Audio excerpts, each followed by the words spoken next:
ॐ भूर्भुवः स्वः तत्सवितुर्वरेण्यं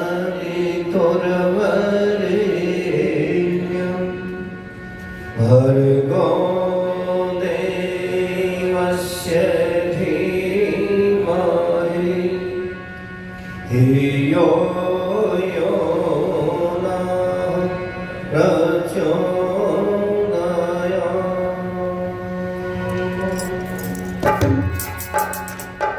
आइए इसका अर्थ भी दोहराएंगे एक बार सभी। तूने हमें उत्पन्न किया, पालन कर रहा है। तूने हमें उत्पन्न किया, पालन कर रहा है। तुझसे ही पाते प्राण हम, के कष्ट हरता है। तेरा महान तेज है, छाया हुआ सभी स्थान। तेरा महान तेज है, छाया हुआ सभी स्थान।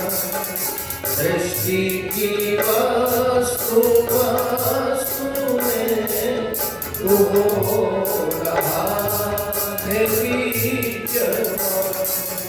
सृष्टि की वस्तु में तू हो रहा है विचरण।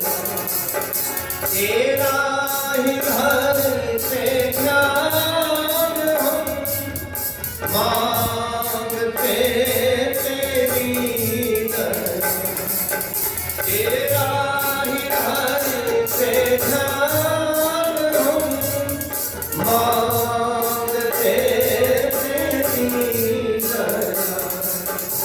ईश्वर हमारी बुद्धि को श्रेष्ठ मार्ग पर चला। आता हमारी बुद्धि को वेद मार्ग पर चला। ओम भूर्भुवः स्वः तत्सवितुर्वरेण्यं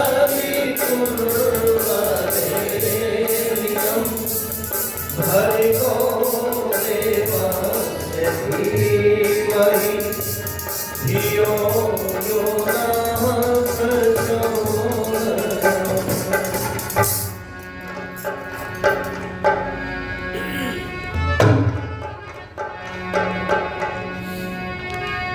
किसने दीप जलाया,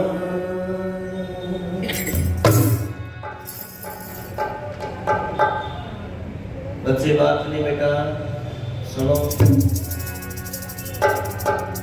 सबसे पहले ईश्वर की आराधना छोटे से भजन के द्वारा। किसने दीप जलाया,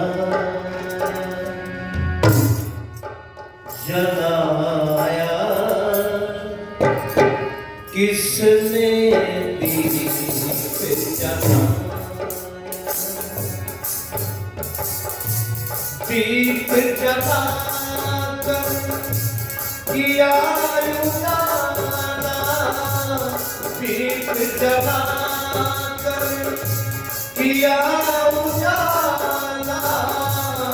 और ये जग पे बचा किसने दीप जलाया, किसने दीप जलाया। दीप जलाकर किया उजाला, जग पे बचा।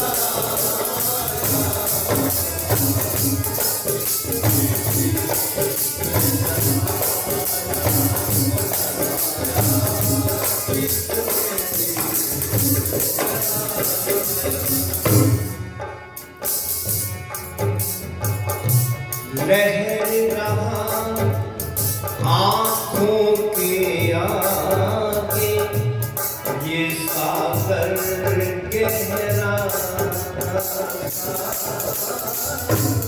लहर रहा आँखों के आगे ये सागर गहरा। किसने रूप दिया जब थल को, किसने रूप दिया जब थल को, किसने क्यों में सजाया, किसने जलाया जलाया, किसने दीप जला कर किया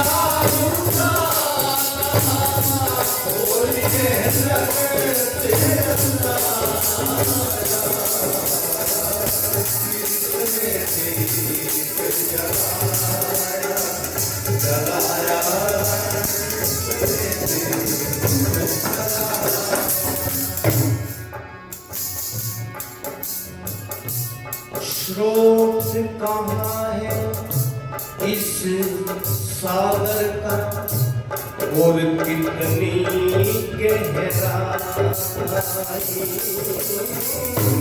स्रोत कहाँ है इस सागर का और कितनी गहराई।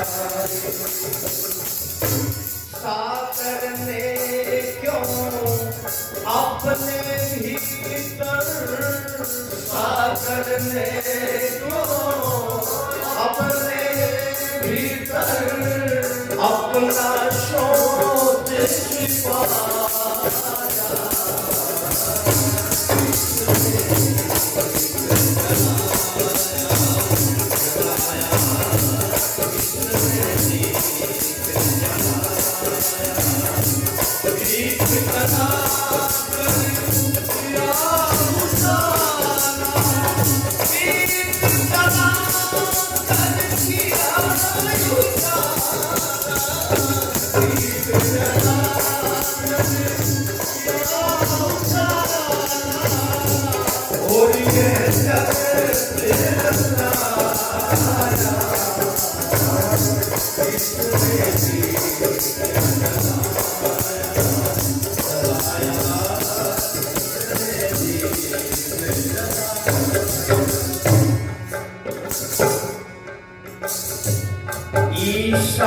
ईशावास्यम् इदं सर्वं वेदों में बतलाया, ईशावास्यम् इदं सर्वं वेदों में बतलाया। वो है हम में या हम उसमें, वो है हम में या हम उसमें, इसमें कौन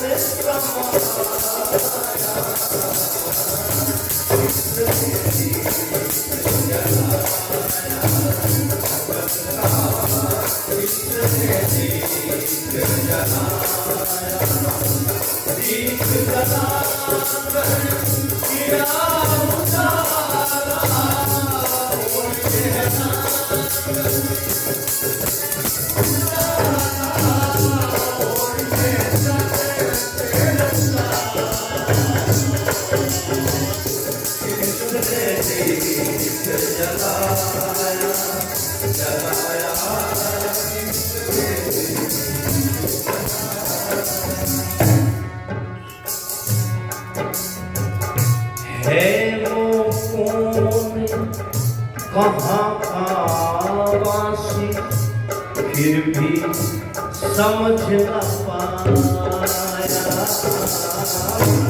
है वो कौन कहाँ आवासी, फिर भी समझ जिन पाया ऋषि मुनियों ने ढूंढा उसको, ऋषि मुनियों ने ढूंढा उसको, अब हैरान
वेदों के प्रबुद्ध मनीषी, आयुर्वेद के बहुत उच्च कोटि के विद्वान सन्यासी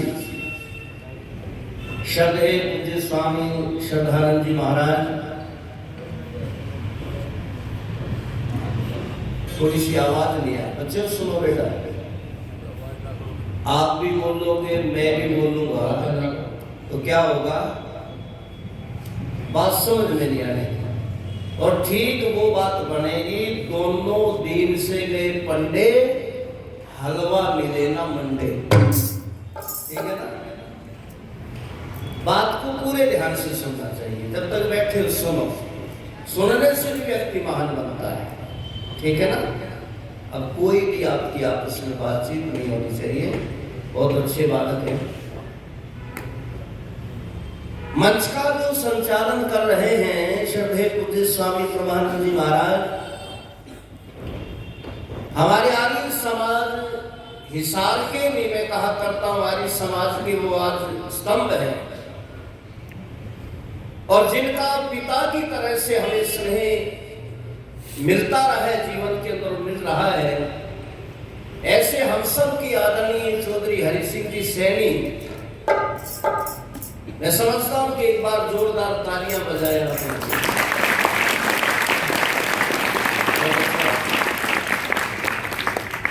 आर्य समाज के हमारे प्रधान जी, मंत्री जी, कोषाध्यक्ष जी, अन्य सभी पदाधिकारीगण, बहुत सारे जाने पहचाने चेहरे मेरे सामने बैठे हैं। मैं किस किस का नाम आपके बीच में लूंगा। हमारे जिला वेद प्रचार मंडल के अध्यक्ष हैं आदरणीय श्री राम कुमार आर्य जी, मेरे बड़े भाई रणवीर सिंह जी, हमारे उप प्रधान जी, और भी बहुत सारे सदस्य, और हमारे विज्ञानियों से आए हुए सभी प्रिय विद्यार्थियों और आपके प्राध्यापक और प्राध्यापिकाएं, बहनें अध्यापिकाएं, उपस्थित हुए आगे भद्र पुरुषों, नौजवान साथियों, प्यारे बच्चों, पूजा और सम्मान की योग्य आई हुई सभी पवित्र माताओं, बहनों, देवियों और छोटी छोटी बेटियों, बहुत ही सुंदर चर्चा शेरे पंजाब लाला लाजपत राय जी के विषय में आपने स्वामी जी महाराज से सुनी, और आपने उनके जीवन के वो कार्य सुने जिससे आज हम लाला लाजपत राय की स्मृति दिवस उनको याद कर रहे हैं, उनको मना रहे हैं। और प्यारे बच्चों, दुनिया में पता नहीं कितने लोग रोज पैदा होते हैं, कितने लोग मर जाते हैं, चले जाते हैं, पर ईमानदारी से बताना, क्या सबको याद करते हैं दुनिया में? सब तो याद नहीं किए जाते। याद तो वही किए जाते हैं जो संसार के लिए, मानवता के लिए, धर्म के लिए, राष्ट्र के लिए कुछ करके जाते हैं, उन्हीं को याद किया जाता है ना। या उनको भी याद किया जाता है जो दुनिया को बिगाड़ करके जाते हैं, याद तो किया जाता उनको भी, लेकिन उनको याद करते हुए व्यक्ति का माथा चढ़ जाता है, मुंह बिगड़ जाता है और यूं कहता है ऐसा निकम्मा तो धरती के ऊपर पैदा नहीं होना चाहिए। ऐसा ही कहते हैं ना। रावण के पुतले जलाते हैं ना हर वर्ष, या राम के भी जलाते हैं पुतले, राम का कोई पुतला भी जलाते हर वर्ष। आप देखते होंगे रामलीला में शूर्पणखा की नाक कटती है कि नहीं कटती है? क्या सीता की भी कटती है कहीं नाक? नहीं कटती है। योगेश्वर श्री कृष्ण जी महाराज को हम याद करते हैं तो हमारा गर्व से सीना चौड़ा हो जाता है। और जब दुर्योधन की बात आती है तो वहां पर यह कहा जाता है कि वे ऐसा व्यक्ति भी धरती के ऊपर किसी मां की कोख से पैदा ना हो तो अच्छा है। लाला लाजपत राय जी जिन बातों से महान बने, जिन विचारों से महान बने, उन सारी बातों को यदि मैं दोहराऊंगा तो शायद अच्छा नहीं लगूंगा। स्वामी जी महाराज ने बहुत विस्तार से, बहुत डिटेल से उनकी जीवनी हमारे बीच में रखी है। और बच्चों, कुछ लोग कहते हैं कि हम नहीं बन सकते ऐसा, ऐसा हम भी बन सकते हैं। बच्चों को क्या कहा जाता है? बच्चे राष्ट्र का भविष्य होते हैं। आपके अंदर ही वो छुपी हुई प्रतिभाएं हैं कि आपके अंदर से कोई भगत सिंह, राजगुरु, सुखदेव, लाला लाजपत राय, पंडित राम प्रसाद, भीष्म चंद्रशेखर आजाद है। बेटियों के अंदर से आचार्य जी हमारे बीच में श्रद्धेय आचार्य प्रमोद जी पहुंचे हैं, उनका बहुत बहुत स्वागत है। और बेटियों, आपके अंदर से भी बहुत सारी ऐसी है जिनके अंदर वो प्रतिभाएं छुपी हुई हैं जिनको आप शायद अभी पहचानते नहीं हैं। लेकिन एक बात बता दूं आपको, महान बनने के लिए हमें महानता के कार्य करने पड़ेंगे। महान दुनिया में वो बनते हैं जो दो चीजों को जीवन के अंदर धारण करके चलते हैं। पहले नंबर पर ईश्वर की आराधना और दूसरे नंबर पर धर्म से प्यार। ये दो चीजें अपने जीवन के अंदर धारण कर लो बस। जिन्हें ईश्वर से प्यार नहीं है, जो ईश्वर जिनके जीवन के अंदर नहीं है, ईश्वर को तो नहीं जानते मानते हैं, ये कह दो मैं वो धर्म को भी नहीं जान पाते हैं। और जो धर्म को नहीं जान पाते वो राष्ट्र से भी प्रेम नहीं कर सकते हैं, ये गारंटी की बात है। इसलिए सबसे पहले हम परमात्मा से ये प्रार्थना करें कि प्रभु हमारा जीवन ऐसा बन जाए जिस जीवन से हमारे से भी दूसरा प्रेरणा ले और राष्ट्र के प्रति हमारा जीवन समर्पित हो जाए।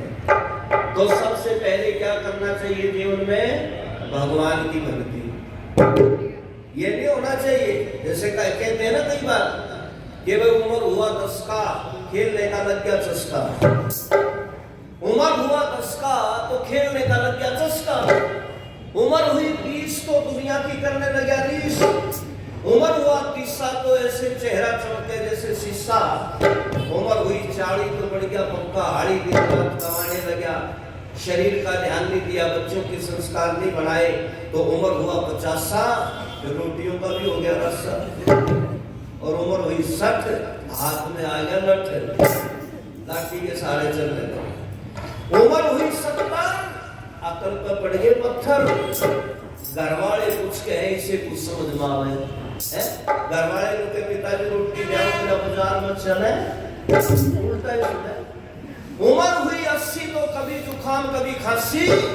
और उम्र हुई 90, वही थूके वही दाबे। और उम्र होगी 100, फिर कहने लगा अब लगाऊंगा भगवान में दो। अब क्या लगाएगा भगवान में दो? अब तो समय नहीं बचे, बुढ़ापा आ गया। एक नहीं बात। इसलिए बचपन से आदत डालो बस। और परमात्मा से प्रार्थना बचपन से करनी सीख लेना, बुढ़ापे तक साधना बनी रहेगी। तो आओ एक भगवान से प्रार्थना करते हुए गीत आपके बीच में प्रस्तुत करता हूँ, फिर आगे की चर्चा होगी। बच्चे ज्यादा है इसलिए बचपन से इस आदत को डालो। क्या कहो कि हम बालक तेरे तुम पिता हो हमारे। कौन है पिता? बताओ एक बार, कौन परमात्मा। जोर से बताओ कौन है? परमात्मा। ये बात।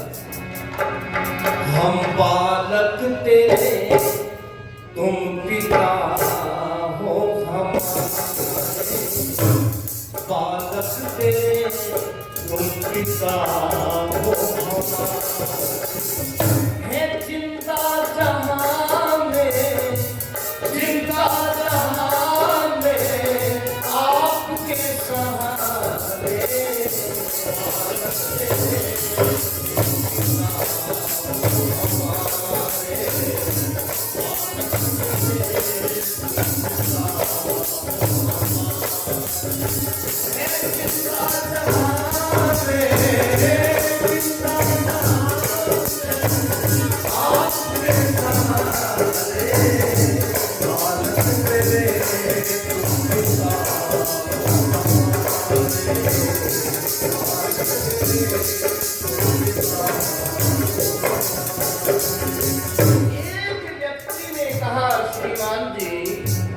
परमात्मा को क्यों याद करें? क्या किया है भगवान ने हमारे को? सुनो, सबसे पहले ईश्वर ने हमें क्या दिया वो बात सुनो।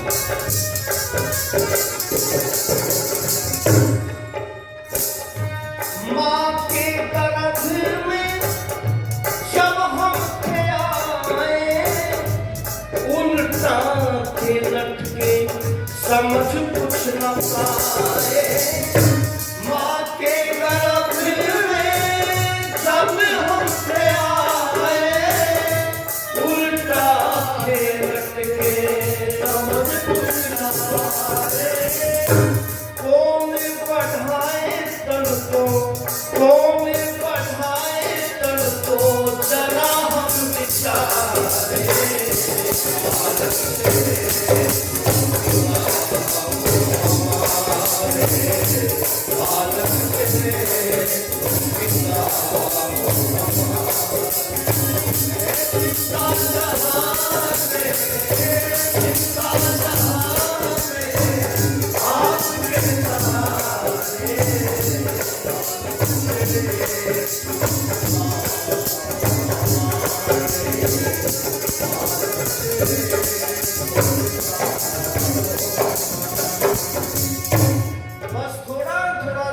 समझाते चलता हूँ, जब हम माँ के गर्भ में थे उस समय उल्टे लटके हुए थे, खिल्ली के अंदर बंद थे बिल्कुल, लेकिन खाना पीना कहाँ से मिल रहा था? मुंह तो बंद था हमारा। खाना पीना वहां पर किसने पहुंचाया? बस ये बात गहराई से जानने की है। वहां पर तो हमारे पास में खाना पीना पहुंचाने की व्यवस्था करी, उस व्यवस्था करने वाले को जान लो, उसने कितने ढंग से व्यवस्था करी वहां पर। कैसे करें?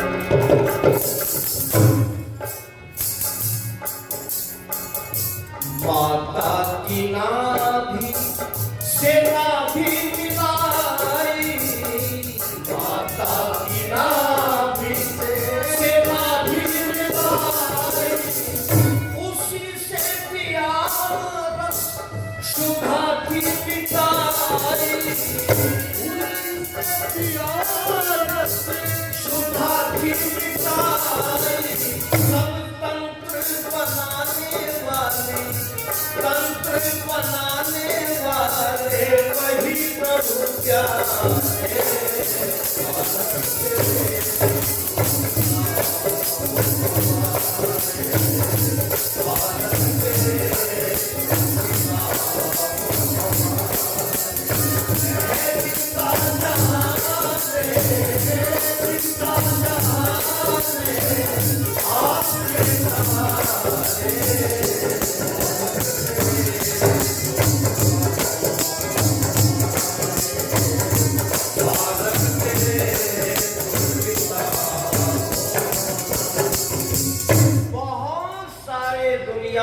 ऐसे व्यक्ति हैं जो परमात्मा को इतना सब जानने के बाद में भी मानते नहीं। जानना तो बात बहुत दूर की है, जानना तो बहुत दूर की बात है, मानते भी नहीं है बहुत सारे। ईश्वर ने ऐसी सुंदर व्यवस्था बनाई। मैं थोड़ी दार्शनिक बातें आपको बता रहा हूं सरल करके, लेकिन आपको समझ में आएगी। माँ के गर्भ में थे, मुंह हमारा बंद था, लेकिन परमात्मा ने माँ की नाभि से एक नाल जोड़ करके हमारी नाभि से जोड़ दी। और माँ जो कुछ भी खाती है, जो कुछ भी खाती है, उससे जो शरीर में रस बनता है, वो सारा का सारा रस परमात्मा ने उस नाभि से उस नाभि में नाली के द्वारा पहुंचा दिया। शरीर बढ़ रहा है कि नहीं? माँ के गर्भ के अंदर ही हमारा शरीर पनप रहा है कि नहीं, बढ़ रहा है कि नहीं? वहां पर कौन बढ़ा रहा है? और ध्यान सुनो, जो परमात्मा को नहीं मानते ना, उन्हें एक बात सुननी चाहिए। भगवान थोड़ी सी गड़बड़ कर देता हमारे साथ, थोड़ी सी बस। कौन सी गड़बड़? ये जो आंख है ना हमारी, ये आंखें उठा के यहां से पीछे रख देता परमात्मा, तो कितनी गड़बड़ होती। हमारे सामने खीर का कटोरा था और माँ कहती बेटा खीर खा लो, तो हम खीर का चम्मच भर के पीछे आंखों को दिखाने के लिए जाते। देखिए मक्खी वक्की तो नहीं पड़ रही इसमें, और इतने आंखों को दिखा के मुंह तक जाते, इतने 5-4 कमख्त गिरे जाती थी, हो जाती ना गड़बड़। अच्छा, कुछ लोग एक और बहस करते हैं जो परमात्मा पे जिनका विश्वास नहीं है, कुतर्की व्यक्ति। पंडित रामचंद्र देहलवी से एक व्यक्ति ने, मुल्ला जी था मुसलमान, उसने कहा भाई पंडित जी तुम बड़ा परमात्मा परमात्मा किरट लगाते हो, तुम्हारे परमात्मा ने ये बनाया वो बनाया, लेकिन कुछ चीजें तो तुम्हारे परमात्मा ने गलत बना दी, जरूरत ही नहीं। पंडित रामचंद्र देहलवी ने कहा क्या बना दिया? बोले जब तुम्हारे परमात्मा ने सुनने के लिए सुराग लगा दिए थे ये कान में, तो ऊपर ये लेटर सा डालने की क्या जरूरत रहेगी? ये तो खाका वजन डाल दिया ना। लेकिन सुनो पंडित रामचंद्र देहलवी का उत्तर। उन्होंने देखा मौलवी जी आंख बनवा के चश्मा लगा लेते, तो पंडित रामचंद्र देहलवी ने कहा मौलवी जी बहुत बड़ी कृपा हुई भगवान की, तुम्हारे ऊपर भी हुई। अगर परमात्मा केवल सुराग लगा देता, ऊपर ये झिल्ली सी नहीं लगाता, ये लेंटर सा नहीं लगाता, तो आंख बनवा के चश्मे की डंडी कहां टांगते? ये तो रोक रहे उसको। अच्छा, इसके बगैर रुक जाएगा। और दूसरी बात एक और सुनो, मान लो परमात्मा सुराग लगा देता, ऊपर ये छाल से नहीं लटकाता, तो क्या स्थिति होती?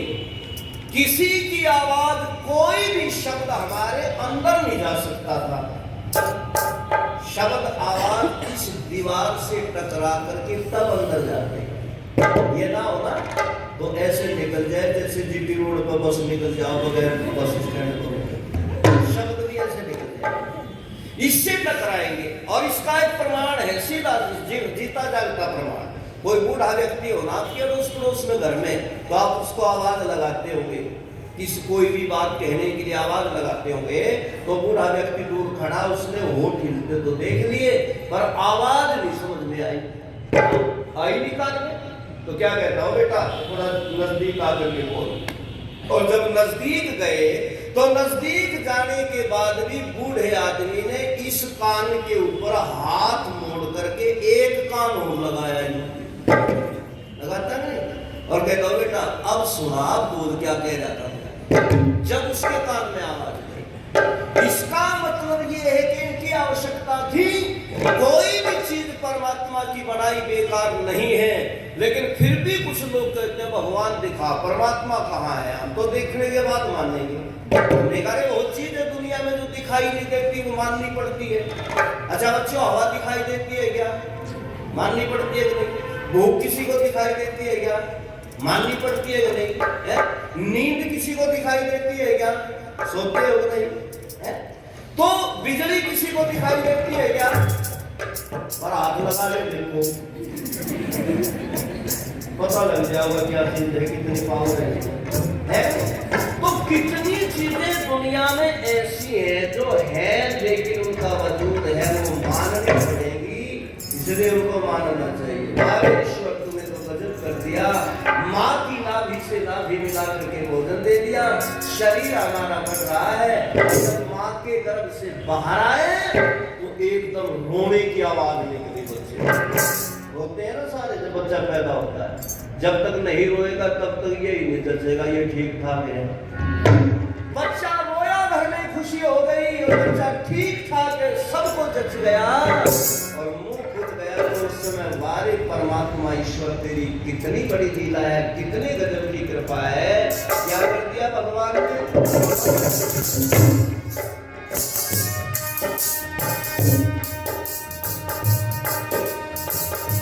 पैदा हुए जब बहुत हम थे रोए, माता की छाती में दूध उतर जाए।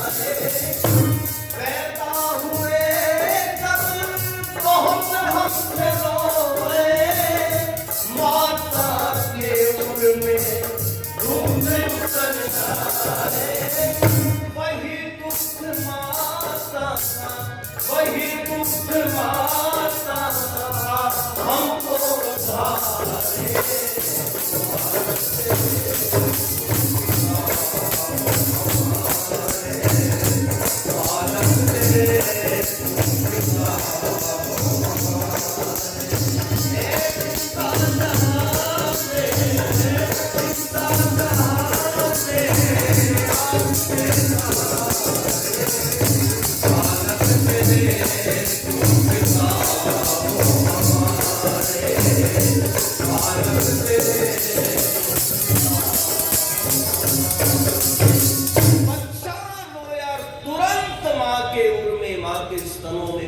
छाती में दूध उतर आया और वही दूध पी करके हम फिर जिंदा रहते हैं कुछ वर्षों तक मां का। उसके बाद में परमात्मा ने जननी मां के बाद में एक मां और दे दी हमारे को। उस मां का क्या नाम है? धरती मां। धरती मां के अंदर क्या नहीं है खाने के लिए हमारे को? क्या क्या नहीं देती है? अन्न दे दिया, इसी के अंदर से फल दे दिए, वनस्पति दे दी, जड़ी बूटियां दे दी, इतना सब कुछ परमात्मा ने दिया। लेकिन कुछ कमख्त लोग फिर भी धरती पर ऐसे हैं कि उन चीजों को छोड़ करके बेकार की चीजों को खा रहे हैं। प्रचार भी करते हैं टेलीविजन में, संडे हो चाहे मंडे रोज खाओ। अरे बादाम अच्छे नहीं लगते। किसी को यूं कहे रे बच्चों दूध पिया करो, आज के टाइम में सुनो, यहाँ तो बच्चे ठीक ठाक बैठे, लेकिन कई जगह हम यूं कहेंगे बच्चों दूध पी लिया करो, बोले जी हजम नहीं होता। हमने कहा लस्सी पी लिया करो, बोले जी जुकाम हो गया। मैंने कहा घी खा लिया करो, बोले पेट में रुकता ही नहीं। हमने कहा दही खा लिया करो, बोले जी कब्ज करती है। मैंने कहा तो फिर क्या खाओगे? फिर तो स्प्रे पी लो थोड़ा सा, वही लाभ होगा तुम्हारा। जब अच्छी चीजों को खाने से तुम्हारे को बीमारियां बढ़ती हैं। बोले जी बस हमें तो चाउमीन अच्छी लगती है, चाउमीन खा रहे, अंडे खा रहे, बर्गर, वो क्या है?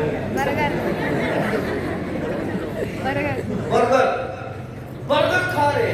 और एक और कमाल की बात, हॉट डॉग। क्या होगा? कैसे बनेगी बच्चे? Hot dog. हॉट में क्या होता है बच्चों? गरम डॉग में नहीं। ये देखो, ये बनेगा लाला लाजपत राय, बताओ। ऐसे भी बन जाएंगे कि लाला लाजपत राय। पहले अपने खान पान को सुधारना पड़ेगा, जीवन को बचाना पड़ेगा। इसलिए माता का वो दूध हमें मिला, लेकिन वो माँ का दूध हम छोड़ करके आज पता नहीं लगती माता की दी हुई वस्तु को छोड़ करके क्या क्या खा रहे। अरे बात सुनो ध्यान से, जो कुछ भी खाओ पियो, कुछ भी कर्म करो, उनका फल देने वाला समय देखता है हमारे को। कौन है वो? अंतिम बात में सुनो भजन।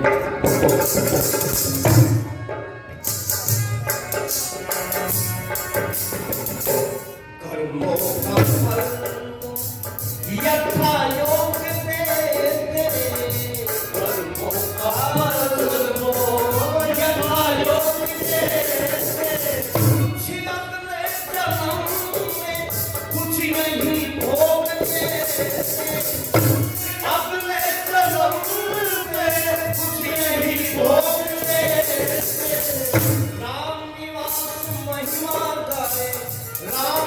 महिमा गाए ऋषि मुनि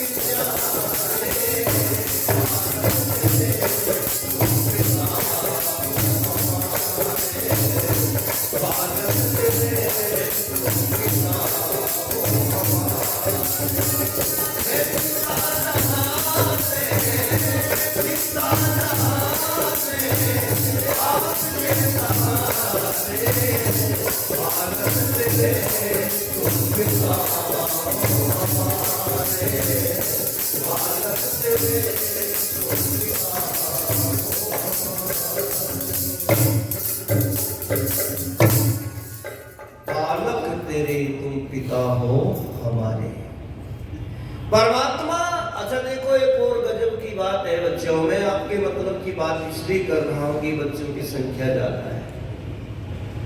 बहुत बड़ी समस्या आने वाली है, बहुत बड़ी, कुछ ही दिनों के अंदर आने वाली है। कौन सी? रिश्ते खत्म होने वाले हैं, रिश्ते। आपको बात समझ में आई? रिश्ते समाप्त होने वाले हैं, इसलिए आर्य समाज को आज एक और आंदोलन खड़ा करने की आवश्यकता है। रिश्ते बचाओ। आप कहोगे कि रिश्ते कहां चले गए, खत्म हो गए? क्योंकि हमारे यहाँ घर में अब एक ही बच्चा पैदा करने लगे। एक बालक पैदा करने से घर में रिश्ते समाप्त हो गए कि नहीं हो गए? यदि घर में बेटा पैदा हो गया तो बहन का रिश्ता खत्म, बुआ का रिश्ता खत्म, मौसी का रिश्ता खत्म, मामा मामी का रिश्ता खत्म। इसलिए बड़ी भयंकर स्थिति आने वाली है। आज चिंता होनी चाहिए हर व्यक्ति को। आज जो ये नारा दिया जा रहा है, हम दो हमारे दो, उसके बाद नारा लगा दिया हम दो हमारा एक, थोड़े दिन में एक नारा लगने वाला हम दो हमारा कोई नहीं, मामला समाप्त होने वाला है। और जब हमारे रिश्ते खत्म हो गए तो हमारी संस्कृति भी खत्म हो जाएगी। हालांकि रिश्ते खराब तो पहले हो लिए, अब भ्रंश हो लिए रिश्ते। घर में माँ खत्म हो रही होती हुई माँ, आप लोगों की माँ कहाँ चली गई? माँ कन्वर्ट होगी मम्मी में। घर में माँ नहीं थी बच्चों, आज क्या रहेगी घर में? मम्मी।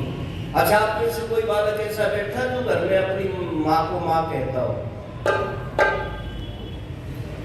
बच्चों से पूछो। हाँ देखो, वो 5-4 बच्चे, एक बार तालियां बजाओ बच्चों के लिए। नारा लाजपत राय जैसे महान देश भगत करना है तो ये बातें हमने अपने घरों के अंदर कायम करनी पड़ेगी। आज माँ खत्म होगी बच्चों, घर में माँ का स्थान ले लिया मम्मी ने। अच्छा, मैं नहीं बताता, आप ही बता दो मम्मी शब्द का अर्थ क्या है? बताएगा कोई पढ़ा लिखा बालक? क्या अर्थ है बेटा? वो बोल रहे हैं मम्मी शब्द का अर्थ क्या है? नहीं पता किसी को? हाँ बिल्कुल, मम्मी उसे कहते हैं जो मरी हुई डेड बॉडी बर्फ में लगा करके संभाल करके धर रखी है, उसे क्या कहते हैं? मम्मी कहते हैं। अच्छा, मम्मी कहना चाहिए या नहीं कहना चाहिए? तो फिर क्यों कहते हो? मान लो आज से पहले आपको नहीं पता था, आज तो आपको बता दिया।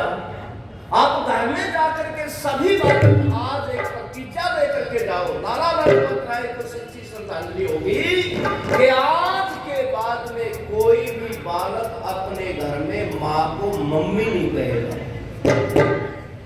कौन कौन बालक हिम्मत करेगा? ये हाथ खड़ा करेगा। वाह,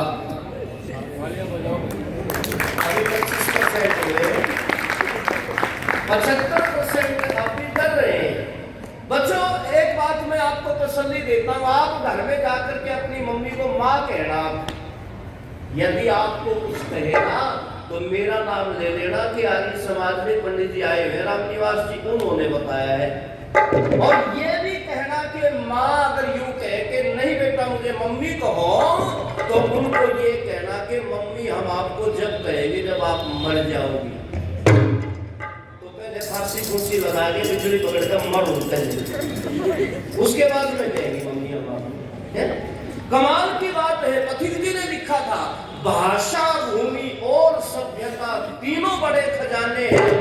ये धन जिनके पास नहीं वो देश नहीं, बेगाने हैं। जिनकी अपनी भाषा नहीं है, अपनी सभ्यता नहीं है, अपनी भूमि नहीं है, अपना शिष्टाचार नहीं है, वो जिंदा है क्या?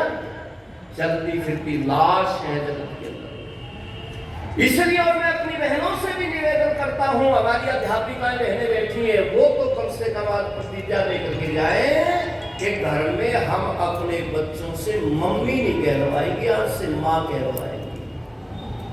मैं तो अनपढ़ आदमी हूं, मैंने स्कूल में ज्यादा दिन नहीं गया मैं, लेकिन मुझे भी पता है मम्मी शब्द का अर्थ क्या है, और पढ़े लिखे जानते हुए मम्मी कहलवाती है?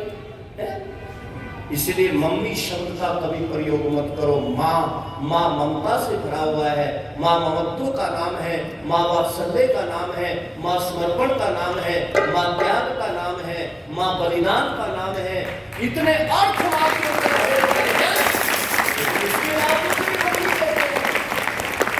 क्या है? और दूसरी बात सुनो, मैं अपने डिपार्टमेंट से कहना चाहता हूं कि आप भी डैडी और पापा कहलवाना छोड़ दो। डैड का अर्थ क्या है बच्चों? वो भी वही है ना। मैं अपनी तरफ से देखो, मैं अंग्रेजी नहीं जानता, मैंने तो आप लोगों से सुना ही है। सच्चाई कहता हूं, मुझे नहीं पता अंग्रेजी कितनी, मैं पढ़ाई नहीं। मैंने मेरे को तो एक दिन भाई कहने लगा, अरे रामनिवास जी इंग्लिश जानते हो क्या? मैंने सोचा कभी बिल्कुल ही गंवार समझ ले। मैंने कहा यस। बोले कितनी? मैंने कहा बस। तो जानता है बस इंग्लिश मैंने नहीं ज्यादा पढ़ी, लेकिन मैं सच्चाई कहता हूँ। लेकिन बच्चों, डैडी शब्द का अर्थ भी डेड हुआ ना, मरा हुआ है। पिताजी कहो उसको, बड़ा अच्छा लगता है। मैं वैसे नहीं कहता मंच के ऊपर बैठ करके, मैंने पहले अपने बच्चों को पिताजी कहलवाना सिखाया है। मेरे बच्चे पिताजी कहते। कभी पानीपत आओ आप, मेरे घर में देखना, 4 बच्चे हैं मेरे पास, 2 बेटी है 2 बेटे हैं। हमने रिश्तों को खत्म नहीं होने दिया, सारे रिश्ते बचा रखे हैं। 2 बेटे हैं 2 बेटी है, लेकिन पिताजी कहते हैं। एक तो ये बैठा देख इतना बड़ा, मेरे से भी लंबा है, और पंचायत सेक्रेटरी लग रहा है, सरकारी आदमी, ये भी कोई संकोच नहीं करता, पिताजी कहता है। बच्चे पिताजी के अपनी माँ को माँ कहें, पर गजब की बात तो ये होगी, मेरे बच्चों के बारे सारे मोहल्ले के बच्चे पिताजी कहने लगे मेरे को, सारे पिताजी कहें।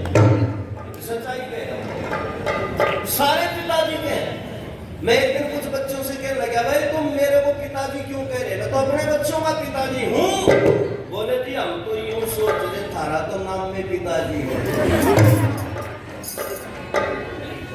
क्या मामला हो गया, बिगड़ गया सारा काम।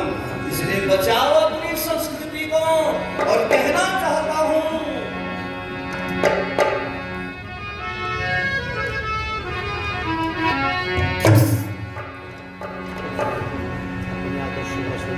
सुनने की बात, लाला लाजपत राय आदर्शों के कारण महान बने हैं।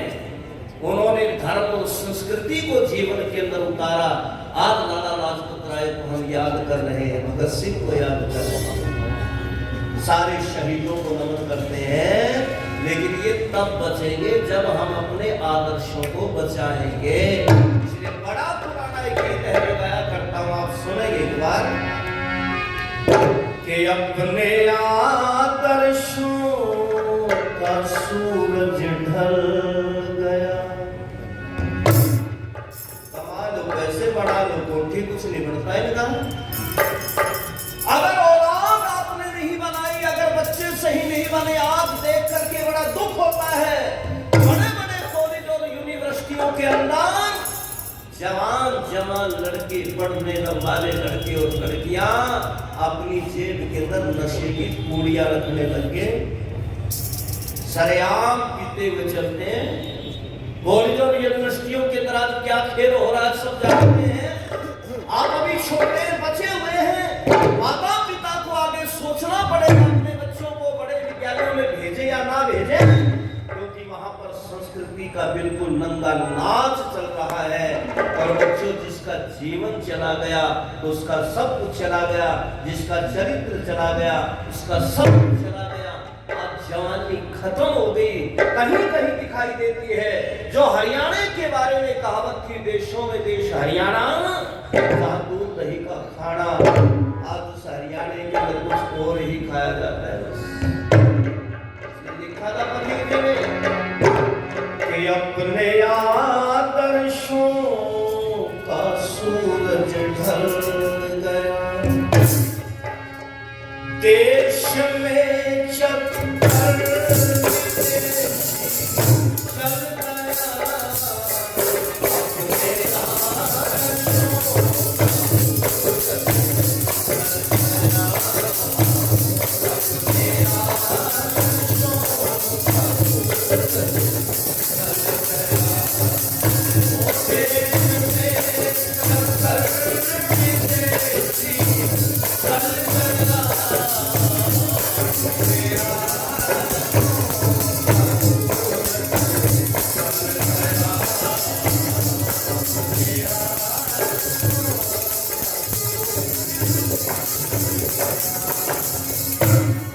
गया, चले गए अंग्रेज भारत छोड़कर, चले गए अंग्रेज भारत छोड़कर, चले गए अंग्रेज भारत छोड़कर, वृक्ष को अंग्रेजियत का पल गया,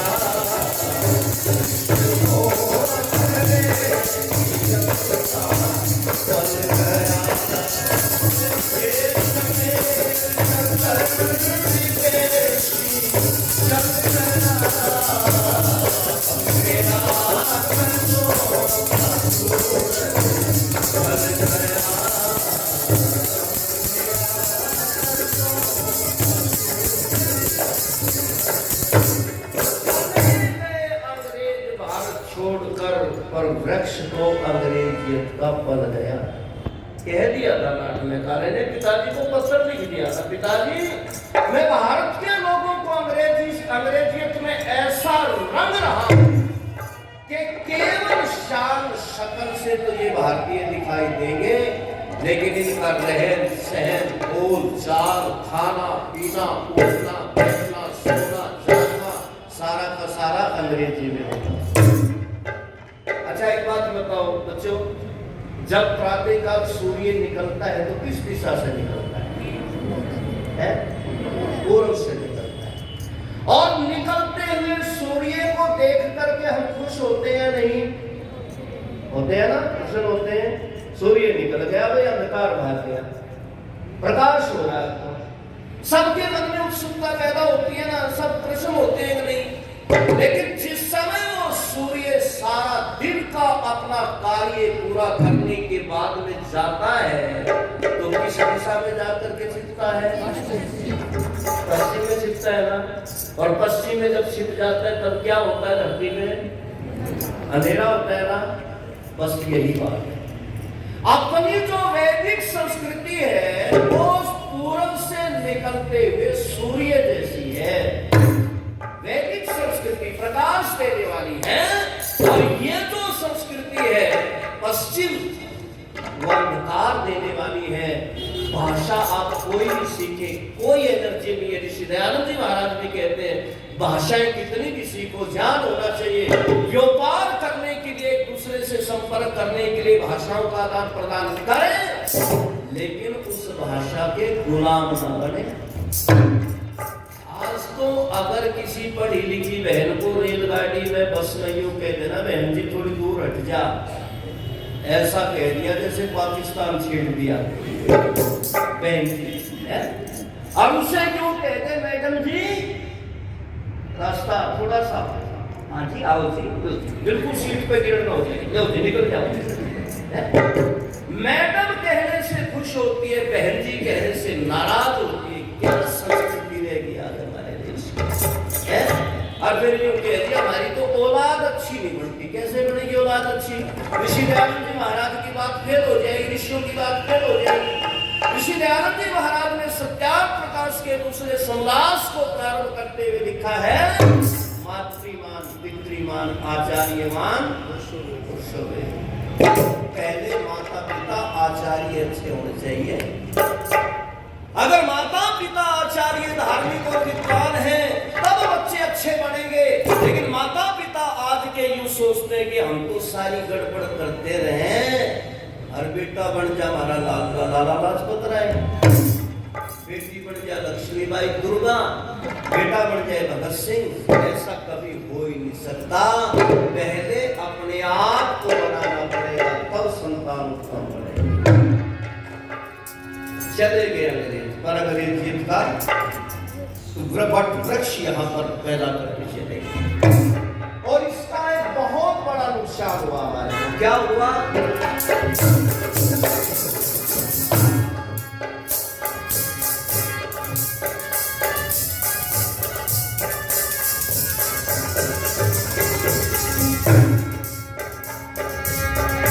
फिर जंगलिया ऐसी गिरीश पेट पर, फिर जंगलिया ऐसी गिरीश पेट पर, सभ्यता का घोंसला ही जल गया, सभ्यता का घोंसला ही जल गया।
जो नाना नानी दादा दादी बड़ों के द्वारा मिलती थी, और आज नाना नानी के पास बच्चे नहीं बैठते, दादा दादी के पास बच्चे नहीं बैठते, और उन्हें भी बताने की फुर्सत नहीं है। आज तो दादा दादी, नाना नानी, ताऊ ताई, चाचा चाची, मम्मी पापा सब कुछ ये हो गया। हो गया कि नहीं? अच्छा सच्चाई बताओ। बच्चा अगर रो पड़े ना, आपने अभी 3-4 दिन पहले YouTube के ऊपर देखा हो, एक माँ, अरे वाह यूं बचेगी संस्कृति। सुनो मेरी बहन, बच्चा रो रहा है, छोटा सा बच्चा रुक नहीं रहा है। बच्चे को उठाया माँ ने, अपनी गोदी में बिठाया, और गोदी में बिठा करके माँ ने बोलना शुरू किया, ओ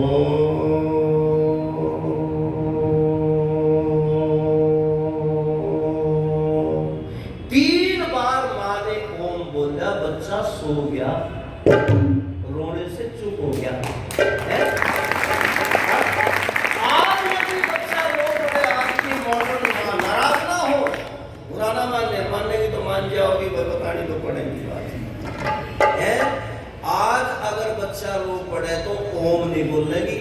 पहले वाली पुरानी माँ भी चुप कर देती, उसने घी मीठा दे देती और कुछ लड्डू खाने के लिए दे देती, और फिर भी नहीं रुकेगा तो 5-4 मुझसे कर देगी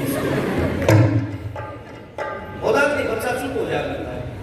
लेकिन आज अगर आंगनवाड़ी माँ का बच्चा रो पड़े तो एकदम मोबाइल चला करके रख देती है, बच्चा भी चुप हो जाता है। अच्छा, मोबाइल को देखने वाला क्या बनेगा फिर? फरीदाबाद में 2 बच्चों ने अपनी दादी का मर्डर कर दिया, दादी का, सच्चाई अखबारों में कई वर्ष पहले किया। क्यों? बच्चों ने मोबाइल में देखा, 2 बच्चे आए और 2 बच्चों ने आकर के अंधा व्यक्ति बैठा था और अंधे व्यक्ति के पास जाकर के उसकी कुछ चीजें उठाई, उन्होंने हाथ पकड़ लिया, थोड़ी आवाज आई तो दोनों के हाथ में चाकू था, उस अंधे व्यक्ति को खत्म कर दिया। बच्चों ने मोबाइल में देखा तो घर में पहुंचे, बोले भाई मोबाइल वाला सिस्टम घर में करके देखेंगे। बोले किस पे करे? बोले दादी बैठी है, अंधी की दादी बेचारी। बोले यही एक्सपीरियंस करेंगे, किस काम आओगी दादी फिर यार। और लेके चाकू दादिया को पुत्र साहु भेज दिया, खत्म कर दी दादी। आज इन चीजों को देख करके बच्चे खराब हो रहे हैं, बिगड़ रहे हैं। नाना नानी दादा दादी की कहानियां जब सुनते थे तब बच्चों को बड़ी अच्छी चीजें मिलती थी। इसलिए बच्चों अपनी संस्कृति, अपनी नैतिकता, अपनी सभ्यता बचाने के लिए और कोई नहीं आएगा, इसको बचाने के लिए हम सब ने ही प्रयास करना पड़ेगा। और जिनकी संस्कृति महान है, जिनकी सभ्यता महान है, उसी देश के अंदर लाला लाजपत राय जी आज से 70 वर्ष पहले का, मैं ज्यादा पुराना नहीं, आज से 70 वर्ष पहले का भारत बनाना पड़ेगा। यदि वो देश नहीं बना तो फिर हमें हमारे को गुलाम होने में भी ज्यादा टाइम बचा नहीं। अगर इसी प्रकार से पश्चिम की तरफ दौड़ते रहे तो आओ उन वीरों को नमन करें, उनको याद करें। और 4 लाइन कहते हुए बस वापिस हट रहा हूँ। राय जी को सच्ची श्रद्धांजलि होगी क्या? नमन करें। मेरे देश के जवान, मेरे देश के जवान लड़े सीना तान तान हुए, सैनिक वीर कुर्बान, बाजी लाई जान की कहानी हिंदुस्तान की। अरे आओ तुम्हें सुनाए कहानी हिंदुस्तान की।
महारानी लक्ष्मीबाई।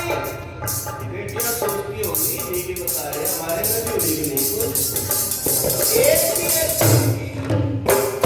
बहुत बड़ा काम है।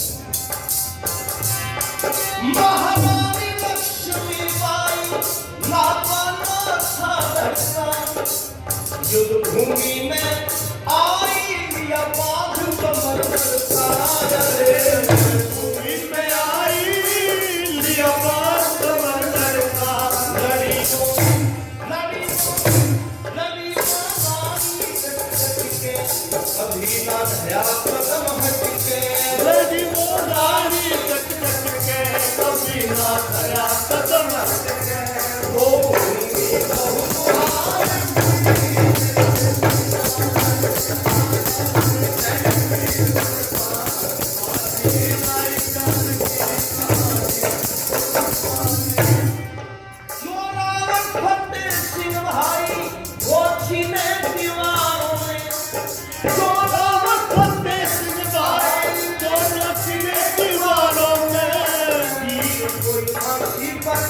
लटके कोई चले अंगारों में कोई पलट के कोई चले अंगारों में इतिहास गवाही है यहाँ ताजा कविता है इतिहास गवाही है यहाँ ताजा कविता है अमर सिंह नौजवान की